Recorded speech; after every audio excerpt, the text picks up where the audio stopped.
विधानसभेतील नागपूर येथील अधिवेशन आता संस्थगित झालं आहे। नवीन सरकार महाराष्ट्रात स्थापन झाल्यानंतर प्रचंड बहुमताने महाराष्ट्राच्या जनतेने महायुतीच्या सरकारला निवडून दिल्यानंतर आता मंत्रिमंडळाचा विस्तार देखील नागपूर येथे झालेला आहे आणि या अधिवेशनाच्या संदर्भात माननीय उपमुख्यमंत्री महोदय पत्रकारांना संबोधित करतील अशी मी त्यांना विनंती करतो।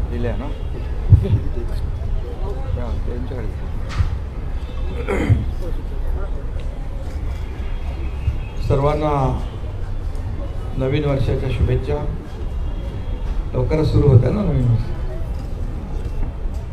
गेले 8 दिवस सुरू असलेलं दिवाळी अधिवेशन आज संपलंय आणि अधिवेशनामध्ये झालेलं कामकाज आणि घेतलेले निर्णय याला आपण सर्वांनी चांगली प्रसिद्धी दिली, त्याबद्दल आपल्या सगळ्यांचे आभार। हे अधिवेशन आशिष म्हणाला नव्याने सरकार स्थापन झालंय, पण आमचं महायुतीचं सरकार कंटिन्यू झालंय। टीम तीच आहे, मॅच नवीन आहे ना। आणि देवेंद्रजींच्या नेतृत्वाखाली मुख्यमंत्री म्हणून कामकाज सुरू झालंय महायुती सरकारचं आणि अधिवेशन देखील अतिशय यशस्वीपणे पार पडलेलं आहे। कमी कालावधी असला तरी सुद्धा सरकारने ठरवलेलं कामकाज, निर्धारित केलेलं कामकाज पूर्ण झालं। 17 विधेयकं मंजूर झाली। त्या विधेयकांमध्ये अनेक महत्त्वाची विधेयकं होती। कारागृह सुधारणा, प्राचीन स्मारके आणि इतरही महत्त्वाची त्या बाबतीमध्ये मुख्यमंत्री महोदय बोलतील अशी महत्त्वाची विधेयकं देखील मंजूर झालेली आहे। पुरवणी मागण्या मंजूर झाल्या 35,788 कोटीच्या। ज्या योजना आमच्या सरकारने जाहीर केल्या होत्या, लाडकी बहीण योजना असेल, अन्नपूर्णा योजना असेल, बळीराजा वीज सवलत असेल, इतरही ज्या योजना आहेत या सुरू ठेवण्यासाठी जी आर्थिक तरतूद लागते ती तरतूद देखील पुरवणी मागण्यांमध्ये मंजूर केली। लाडकी बहीण योजना आणि इतर योजना ज्या आहेत, आम्ही ज्या घोषणा केल्या, ज्याची अंमलबजावणी सुरू झाल्या, त्या सर्व योजना जशा आहेत तशा सुरू राहतील, त्यामध्ये कुठेही व्यत्यय येणार नाही। त्याचबरोबर राज्यपालांचं अभिभाषण सभागृहात त्याच्या बाबतीत चर्चा झाली। राज्यपालांचे आभार देखील मानले आणि मुख्यमंत्री महोदयांनी विदर्भामध्ये अधिवेशन असल्यामुळे विदर्भातल्या अनेक प्रकल्पांना देखील आम्ही न्याय दिलेलाच आहे। यापूर्वी यापुढेही देणार। 20,000 रुपये धानाला बोनस देण्याचा निर्णय देखील मुख्यमंत्री महोदयांनी घेतला, याचं देखील समाधान आम्हाला आहे। आणि आमचं सरकार जे आहे सर्वसामान्यांचं सरकार आहे, सर्वांना सोबत घेऊन जाणारं आहे। आणि मागच्या महायुती सरकारचा जो वेग होता, जी गती होती, त्याला आणखी गती देणार, आणखी वेगाने आम्ही निर्णय घेऊ। महाराष्ट्र आता न थांबता पुढे जाणार। विरोधकांची संख्या जरी कमी असली तरी सुद्धा आम्ही त्यांच्या प्रत्येक ज्या आयुधाच्या माध्यमातून त्यांनी प्रश्न उपस्थित केले त्याला सरकारने उत्तर दिलं। महायुती सरकारने आपला शब्द देखील पाळला। या अधिवेशनाच्या काळात मंत्रिमंडळ विस्तारही झाला। विधान परिषदेचे सभापती देखील त्यांची नियुक्ती झाली आणि विशेष म्हणजे पुणे विमानतळाला जगद्गुरू संत तुकाराम महाराज यांचं नाव देण्याचा प्रस्तावही मंजूर करून केंद्राला आम्ही शिफारसही केली. फक्त एवढंच आहे की अधिवेशन विदर्भात असताना विरोधी पक्षाने विदर्भासाठी जे मुद्दे उपस्थित करायला पाहिजे ते सभागृहामध्ये ते दुर्दैवाने उपस्थित न करता पायऱ्यांवर आणि तुमच्या चॅनल समोर जास्त प्रश्न आणि आरोप करण्यामध्ये धन्यता मांडली. तरी सुद्धा ठीक आहे, आम्ही सरकार म्हणून विरोधी पक्षाला देखील मान सन्मान दिलेला आहे आणि विरोधी पक्षाने फक्त यापूर्वी जसं 2.5 वर्ष पायऱ्यांवर आंदोलन करून आमच्यावर आरोप केले, प्रत्यारोप केले, पण आम्ही मात्र आरोपाला 2.5 वर्षामध्ये आरोपाने उत्तर नाही दिलं, आम्ही कामाने उत्तर दिलं. आणि म्हणूनच आम्ही काम केलं. सर्वसामान्य माणसाच्या आयुष्यामध्ये बदल घडवणारे निर्णय आम्ही घेतले. आम्ही टीम म्हणून तिघांनी काम केलं आणि लोकांच्या मनातलं सरकार आम्ही म्हणायचो, सर्वसामान्यांचं सरकार, ते खऱ्या अर्थाने काय असतं ते गेल्या 2.5 वर्षात आम्ही दाखवून दिलं. आणि त्यामुळेच लोकांनी आरोपाला शिव्याशाप देणाऱ्यांना घरी बसवलं आणि आम्हाला लँडस्लाईड विक्ट्री दिली, मॅन्डेट दिलं. आणि म्हणून आमची आता जबाबदारी आणखी वाढलेली आहे की मुख्यमंत्री महोदयांच्या नेतृत्वाखाली आम्ही टीम म्हणून काम करणार आणि आम्हाला काय मिळालं यापेक्षा महाराष्ट्रातल्या जनतेला काय मिळणार आहे, त्यांच्या जीवनामध्ये काय बदल होणार आहे आणि या महाराष्ट्र राज्याचा चौफेर विकास कसा होणार आहे यावर आम्ही पूर्ण फोकस करणार आहोत. आणि म्हणून विदर्भात देखील गेल्या 2.5 वर्षामध्ये अनेक सिंचन प्रकल्प असतील, त्याच्या डिटेलमध्ये मी जात नाही. पैनगंगा, नळगंगा, इतर जे काही मराठवाडा आणि विदर्भाचे सिंचनाचे प्रकल्प गेल्या 2.5 वर्षात आपल्याला माहीत आहे की मागच्या महाविकास आघाडीच्या सरकारमध्ये सिंचनाच्या 2 प्रकल्पांना सुधारित प्रशासकीय मान्यता दिली होती. परंतु आमच्या महायुतीच्या सरकारमध्ये तब्बल 129 प्रकल्पांना, सिंचन प्रकल्पांना 170 झाले, त्याला मी मान्यता दिली. लाखो हेक्टर जमीन ओलिताखाली येणार आणि शेतकऱ्यांना फायदा होणार.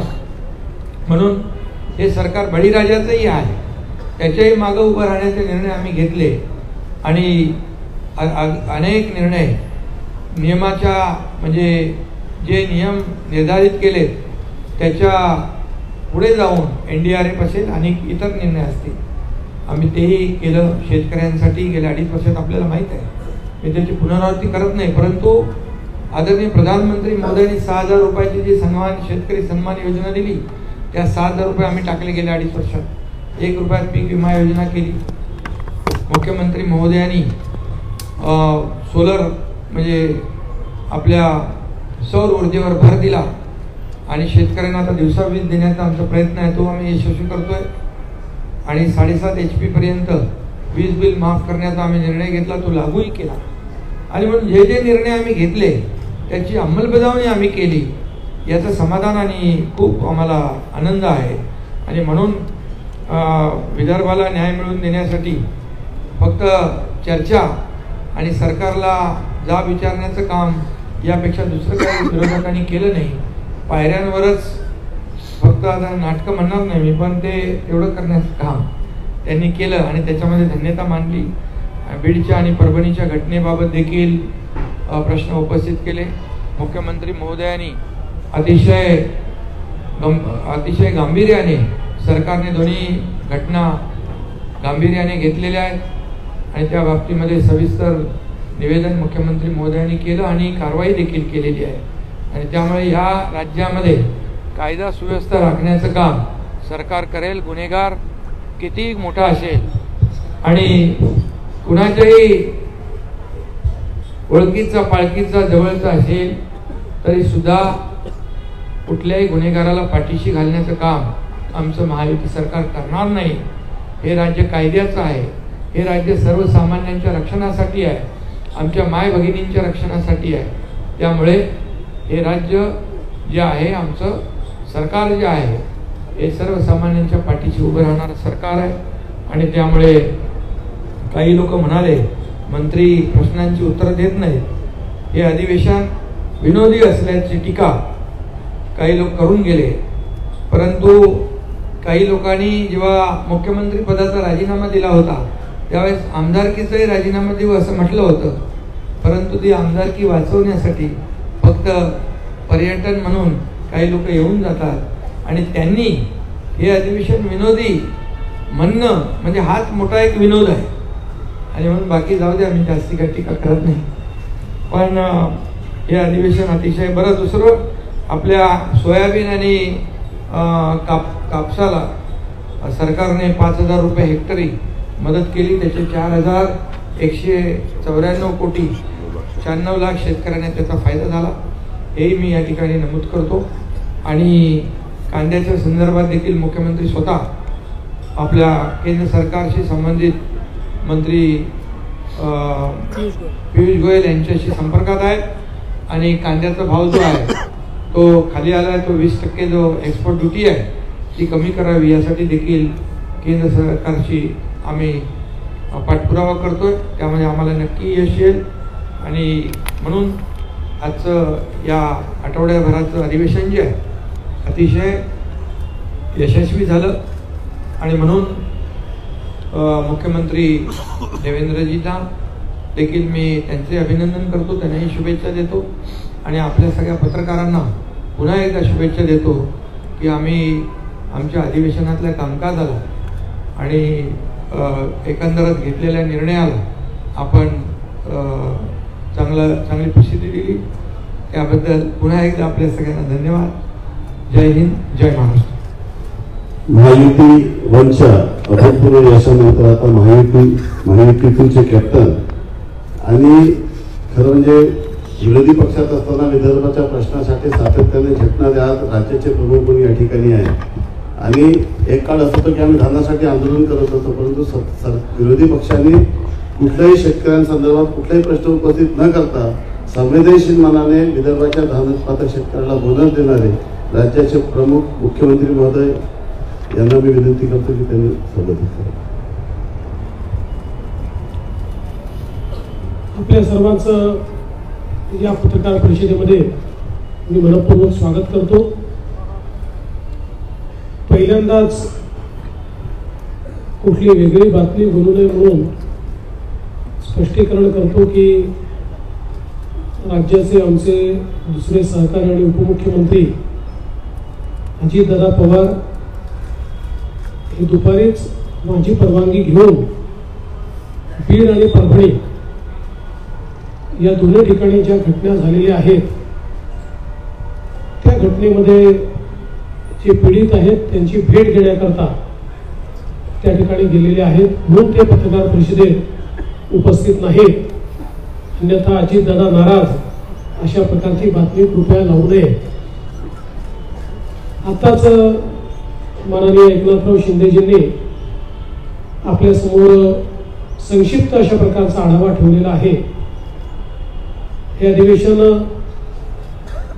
6 दिवसाचं अधिवेशन या ठिकाणी झालं. त्यापूर्वी 3 दिवस मुंबईमध्ये छोटंसं अधिवेशन झालं होतं.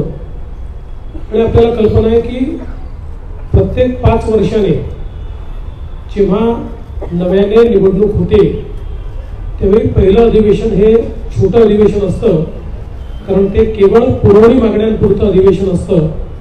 इतर फारसं कुठलं कामकाज त्या अधिवेशनामध्ये होत नाही. तथापि या 6 दिवसामध्ये भरगच्च अशा प्रकारचं कामकाज या अधिवेशनामध्ये राज्य सरकारने केलेलं आहे. आणि विशेषतः 17 विधेयकं मंजूर करण्याचं काम आणि चर्चेसहित म्हणजे गोंधळात नाही तर चर्चा करून 17 विधेयकं मंजूर करण्याचं काम आपण केलेलं आहे. आणि एक विधेयक महाराष्ट्र विशेष जनसुरक्षा विधेयक हे संयुक्त चिकित्सा समितीकडे आपण पाठवलंय. खरं म्हणजे अर्बन नक्षलवाद आणि फ्रंटल ऑर्गनायझेशन्स या संदर्भात नक्षल पीडित सर्व राज्यांनी असं विधेयक केलेलं आहे, म्हणून आपल्याही राज्यात ते केलं पाहिजे असा अँटी नक्षल ऑपरेशन्स विभागाचा आग्रह होता.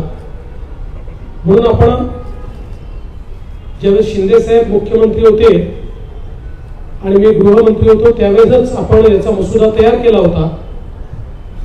परंतु या संदर्भात अनेक अफवा पसरवण्यात आल्यामुळे त्यावेळेस आम्ही ते मांडलं नाही आणि आताही विरोधी पक्षाने कुठलीही मागणी न करता आम्हीच हा निर्णय केला की अशा प्रकारचं विधेयक मंजूर करताना कुठेतरी लोकशाहीची पायमल्ली करायची आहे, विरोधकांचा आवाज दाबायचा आहे, अशा प्रकारच्या ज्या वल्गना केल्या जातात, तर संयुक्त चिकित्सा समितीच्या माध्यमातून सर्वांना आपलं म्हणणं मांडता यावं ही व्यवस्था उपलब्ध करून देण्याकरता हे विधेयक आम्ही संयुक्त चिकित्सा समितीकडे पाठवलंय. जेवढ्या संघटना आहेत ज्यांना आपलं म्हणणं मांडायचं आहे त्या सगळ्यांना आपलं म्हणणं मांडण्याची पूर्ण संधी मिळेल. सर्व पक्षीय 21 लोकांची समिती या ठिकाणी ही तयार करण्यात आली आहे आणि त्याच्या रिपोर्टवर पुढचं काम हे या ठिकाणी केलं जाईल.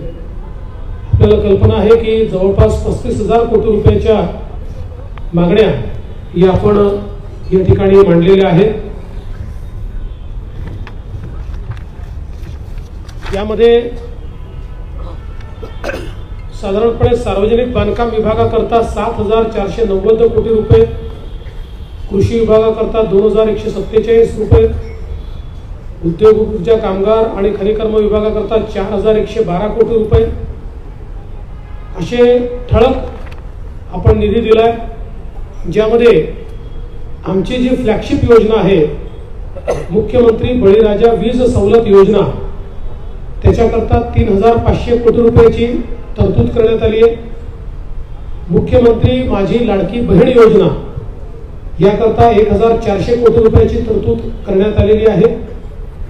आणि म्हणून वेगवेगळ्या योजनांच्या माध्यमातून या ठिकाणी आम्ही ज्या योजना दिल्या होत्या त्या पुढे सुरूच राहतील याचं द्योतक या पुरवणी मागण्यांच्या माध्यमातून आपल्याला मिळालेलं आहे. आज खरं म्हणजे अंतिम आठवडा प्रस्तावावर बोलत असताना विदर्भ आणि मराठवाड्याला या सरकारने काय दिलं आणि हे सरकार काय देणार आहे याची जवळपास 1.25 तास मी सविस्तर मांडणी केली आहे. एक प्रकारे सिंचन असेल, उद्योग असेल, गेल्या 2.5 वर्षात कशा प्रकारे या मागास भागामध्ये परिवर्तन आमच्या सरकारने केलं याचा लेखाजोखा मांडत असताना पुढचा रोडमॅप देखील मी त्या ठिकाणी मांडलेला आहे. आमच्या सरकारच्या अजेंड्यावर महाराष्ट्र आहेच, पण महाराष्ट्रासोबत महाराष्ट्रातला जो मागास भाग आहे, ज्या ठिकाणी विकासाचा असमतोल आहे, त्याच्यावर आमचा फोकस आहे. आणि म्हणून नदीजोड प्रकल्प असतील, सिंचनाचे प्रकल्प असतील, उद्योग असेल, इन्फ्रास्ट्रक्चरचे प्रकल्प असतील, असा चौफेर विकास आम्ही कशा प्रकारे करतो हे आपण या ठिकाणी सांगितलंय. कापसाचा बोनस आपण घोषित केलेला आहे. संत्र्याच्या शेतकऱ्यांचं जे नुकसान झालं 55,000 शेतकऱ्यांना 165 कोटी रुपये देण्याचा निर्णय आपण संत्र्याच्या शेतकऱ्यांचा घोषित केलेला आहे. सोयाबीनची खरेदी हमी भावानं गेल्या 15 वर्षात सर्वात जास्त रेकॉर्ड खरेदी आपण यावर्षी केलेली आहे. ती अजूनही सुरू आहे. 12 जानेवारीपर्यंत ही खरेदी सुरूच राहणार आहे. कापसाच्या खरेदीच्या संदर्भात मार्केटचा रेट हा हमी भावापेक्षा जास्त असल्यामुळे मार्केटमध्ये खरेदी मोठ्या प्रमाणात होत आहेत. CCI मध्ये आता फार कोणी कापूस आणत नाही. ती स्थिती तुरीची आहे. खरेदी केंद्र उघडले आहेत, पण मार्केटमध्ये हमी भावापेक्षा जास्त दर असल्यामुळे तुरीची खरेदी मार्केटमध्ये चाललेली आहे. त्यामुळे शेतमालाला जिथे योग्य भाव मिळेल तिथे त्याची विक्री चालली आहे, जिथे अडचणी आहेत तिथे इंटरव्हेन्शन करून त्याच्या खरेदीची पूर्ण व्यवस्था आणि विशेषतः विदर्भ मराठवाड्यामध्ये जी पिकं आहेत त्या पिकांना न्याय देण्याचं काम हे या ठिकाणी आपल्या सरकारने केलं आहे. हे सगळं होत असताना या काळामध्ये आपण ADB सोबत देखील एक करार केला आणि एशियन डेव्हलपमेंट बँक आणि युरोपियन इन्व्हेस्टमेंट बँक या दोघांनी मिळून आपल्याला नागपूर मेट्रो करता जवळपास 3,586 कोटी रुपयाचं कर्ज दिलं आहे. आणि मला सांगताना आनंद वाटतो की याचा व्याज दर जो आहे हा 0.72%, म्हणजे 1% देखील कमी दराने हे कर्ज त्यांनी आपल्याला दिलेलं आहे. आणि एक्सचेंज रेट हा डॉलर नाही आहे, तो येन आहे. डॉलरमध्ये मोठ्या प्रमाणात इन्फ्लेशन होतं. येन ही आपल्याकरता स्टेबल करन्सी आहे आणि 20 वर्षाचं हे कर्ज आहे. 5 वर्षाचा मोरटोरियम आहे. त्यामुळे मोठ्या प्रमाणात आता नागपूर मेट्रो टप्पा 2 याला गती या माध्यमातून मिळणार आहे. जवळपास 43 किलोमीटरचा हा टप्पा आहे आणि नागपूर परिसरातल्या 10 लाख प्रवाशांना याचा लाभ मिळणार आणि नागपूर जिल्हा हा शहराशी या टप्प्यामुळे जोडला जातोय. यासोबत आपली जी मित्रा संस्था आहे या संस्थेच्या माध्यमातून ग्रामीण रस्ते हे आमचा प्रयत्न असा आहे की 1000 लोकसंख्येची जी गावं आहेत या गावांना कॉन्क्रीट रस्त्याने जोडायचं. त्या संदर्भात एशियन डेव्हलपमेंट बँकेशी करार आपला झाला. कौशल्य विकासाचे 500 केंद्रांच्या अपग्रेडेशनचा आपला करार झालाय. आणि मोठ्या प्रमाणात ज्यावेळेस शिंदेसाहेब मुख्यमंत्री होते त्यांनी बांबू मिशन सुरू केलं. बांबू हा शेतकऱ्यांच्या जीवनात परिवर्तन करू शकतो आणि त्यामुळे बांबूच्या लागवडीचं क्षेत्र वाढवण्याकरता अर्थपुरवठा एशियन डेव्हलपमेंट बँक आपल्याला करणार आहे. त्या संदर्भात त्यांच्याशी आपण करार केलेला आहे. या अधिवेशनामध्ये जी काही बिलं आपण मंजूर केली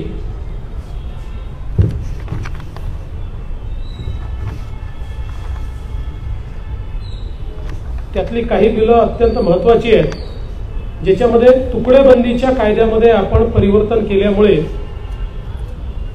जो छोटा प्लॉट धारक होता त्याचं घर असून देखील त्याच्या प्लॉटचं नियमितीकरण होऊ शकत नव्हतं, ते नियमितीकरण आता होऊ शकणार आहे. खरं म्हणजे याचा निर्णय आपण मागच्या काळातच घेतला होता, पण 25% आपण त्याच्यावर दंड लावला होता. त्यामुळे 5-7 वर्षात एकही ऍप्लिकेशन आपल्याकडे आली नाही. तो दंड 5% करण्याचा निर्णय आपण घेतला.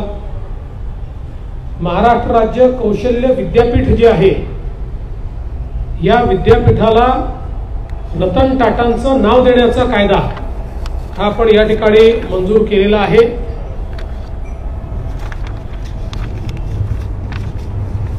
त्याचप्रमाणे एक नवीन संकल्पना त्याचा कायदा आपण मंजूर केलाय, क्लस्टर विद्यापीठ. क्लस्टर युनिव्हर्सिटी म्हणजे समूह विद्यापीठ. UGCने आता त्या ठिकाणी एक एडेड कॉलेज असेल आणि 4 अनएडेड कॉलेजेस असतील तर तुम्हाला क्लस्टर विद्यापीठ करता येतं, अशा प्रकारचा एक नियम तयार केला. त्याचा कायदा आपण तयार केलाय.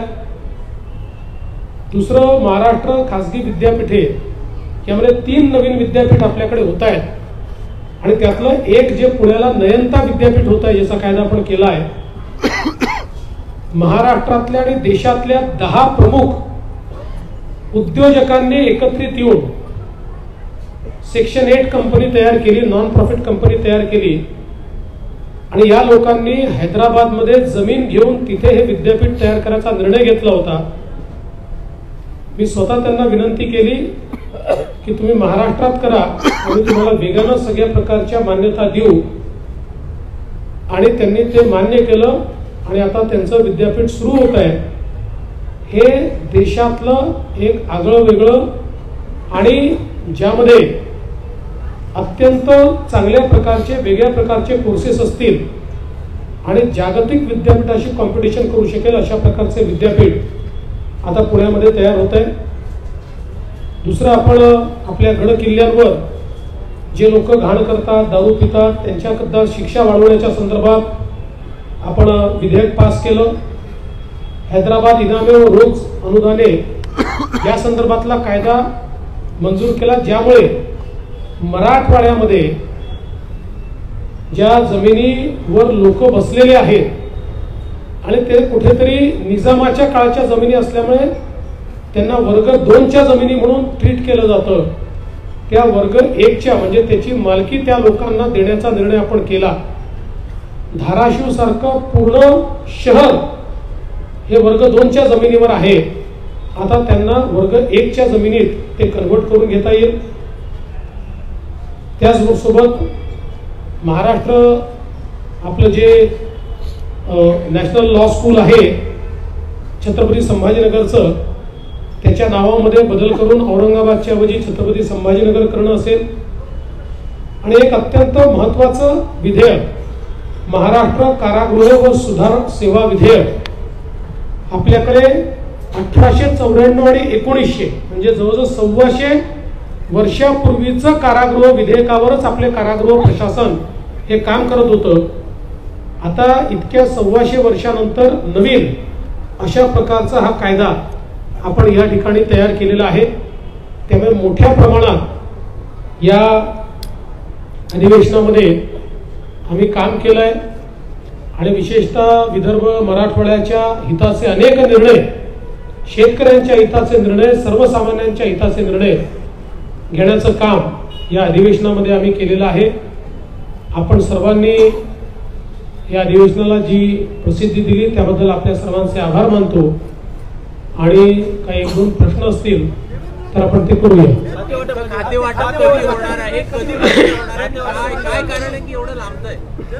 खाते वाटप लवकरच होणार आहे. लवकरचा अर्थ ते आजही होऊ शकतं किंवा उद्या सकाळी देखील होऊ शकतं. नागपूरशी संबंधित 2 प्रश्न आहे. नागपुरात अधिवेशन होते आहे. भारतामध्ये असं एकही शहर नाही जिथं 4-4 विकास प्राधिकरण काम करतात. नागपूर एकमेव शहर आहे जिथं महामेट्रो आहे, NMRD आहे आणि नागपूर सुधार प्रन्यास आणि महानगरपालिका. मागच्या टर्ममध्ये तुम्ही नासुप्रा बरखास्त करण्याचं हे केलं होतं, मात्र आमदार नितीन राऊत पालकमंत्री बनल्याबरोबर उद्धव ठाकरे सरकारमध्ये नासुप्राला पुनर्जीवित करण्यात आलं. यावेळेस ते नासुप्रा पुन्हा बरखास्त होणार का? विचाराधीन आहे, त्या संदर्भात योग्य निर्णय करू.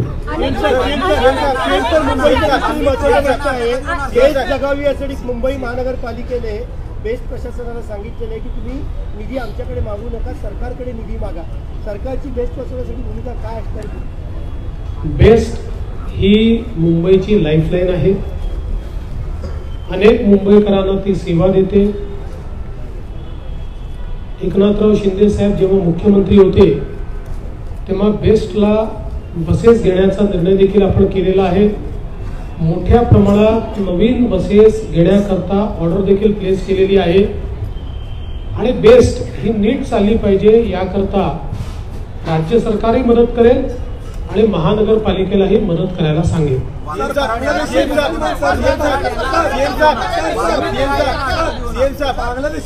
असं आहे, मी कालही सांगितलं, कुणालाही सोडलं जाणार नाही. पोलीस सगळ्यांचा मागोवा घेत आहेत, सगळ्यांना अटकवू. दादरमध्ये फळ विक्रेते सुद्धा आता बांगलादेशी आहेत. याआधी नितेश राणे यांनी सातत्याने या मुद्द्यावरती प्रकाश टाकलेला आहे. सरकारची भूमिका काय असेल? सरकारची भूमिका पक्की आहे. जे अवैधरित्या मुंबईमध्ये राहतात अशा बांगलादेशी नागरिकांना शोधणे आणि त्यांना डिपोर्ट करणे ही सरकारची भूमिका आहे साहब, आणि हे काम आम्ही सुरू केलेलं आहे। सीएम साहब, आपने एक प्रमुख 2 मुद्दे उठाए थे आपके भाषण में। एक तो नक्सल, अर्बन नक्सल का काफी मुद्दा जो भारत के खिलाफ, देश के खिलाफ राज्य में एक साजिश और अराजकता निर्माण करने का काम कर रहे हैं। उनकी 15 नवंबर को मीटिंग हुई थी, पहला मुद्दा ये उसको लेकर, और आज एजेंसी ने कुछ जगह पर रेड भी की है।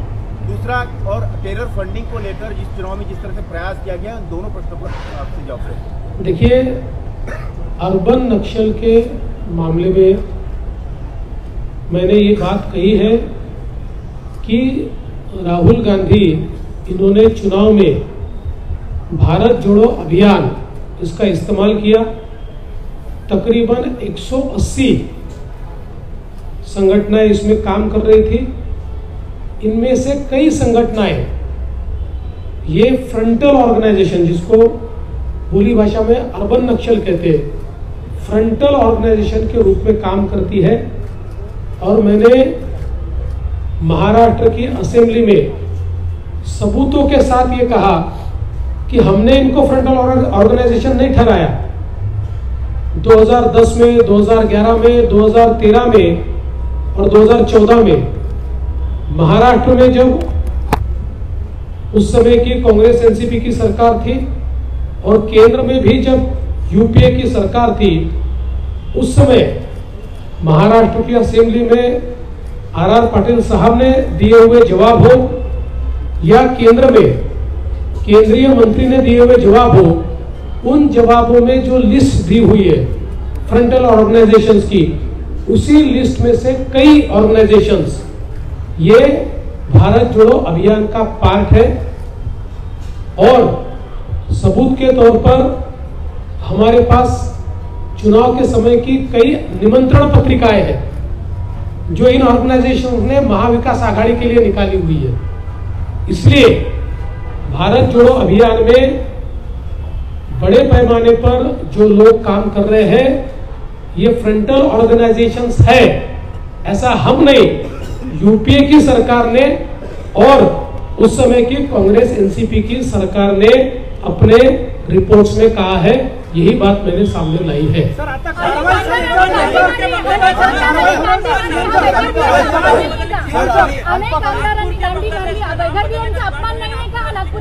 विचार करें इसका। अल्पकालीन चर्चेदरम्यान आपण दिलेल्या उत्तरात विरोधकांचं असं म्हणणं आहे की परभणी जिल्ह्यात सोमनाथ सूर्यवंशीला न्याय नाही मिळाला। विरोधकांनी माझं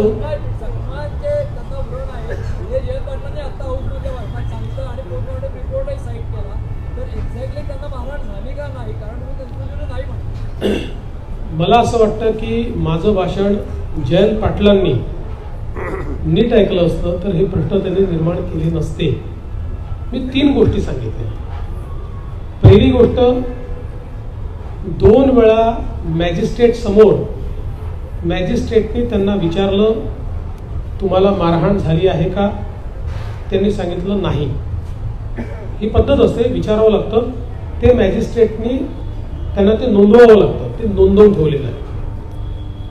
ते जेव्हा पोलीस कस्टडीमध्ये होते तेव्हा पोलीस कस्टडीतले सगळे सीसीटीव्ही फुटेज आहे, कुठलाही टाइम लॅग नाही आहे त्याच्यामध्ये, कुठेही त्यांना मारहाण झाल्याचं दिसत नाही। तिसरं, त्यांची जी मेडिकल एक्झामिनेशन झाली, मी जे सांगितलं की आपण जे सगळे दाखवतो आहोत ते पोस्टमॉर्टम रिपोर्टचं कव्हर दाखवतो, पण जी डिटेल्ड मेडिकल एक्झामिनेशन झाली त्याच्यामध्ये त्यांना श्वसनाचा दुर्धर रोग आहे हे तेव्हाच नमूद करून ठेवलेलं आहे, हे मी सांगितलं।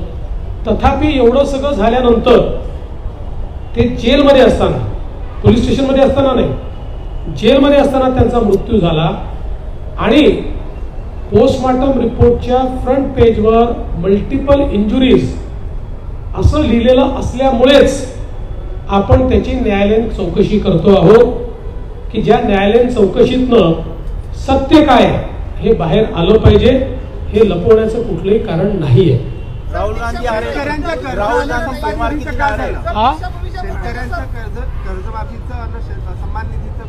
मला असं वाटतं तुम्ही ऐकलं नाही, याचा अर्थ मी जे उत्तर दिलं ते तुम्ही ऐकलं नाही।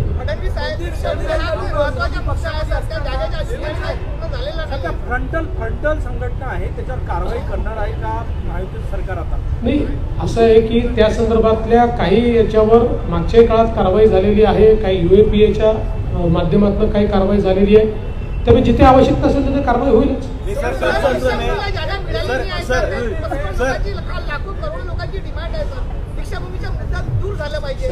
दीक्षाभूमीला ज्या ज्या मागण्या आहेत त्या आम्ही पूर्ण केलेल्या आहेत. ज्या जागेचं तुम्ही या ठिकाणी सांगताय ती कृषी विभागाची केंद्राची एक छोटीशी जागा आहे, ज्याची मागणी अनेक वर्षापासून त्या ठिकाणी आहे. आम्ही केंद्राला विनंती केलेली आहे की ती जागा त्यांनी द्यावी.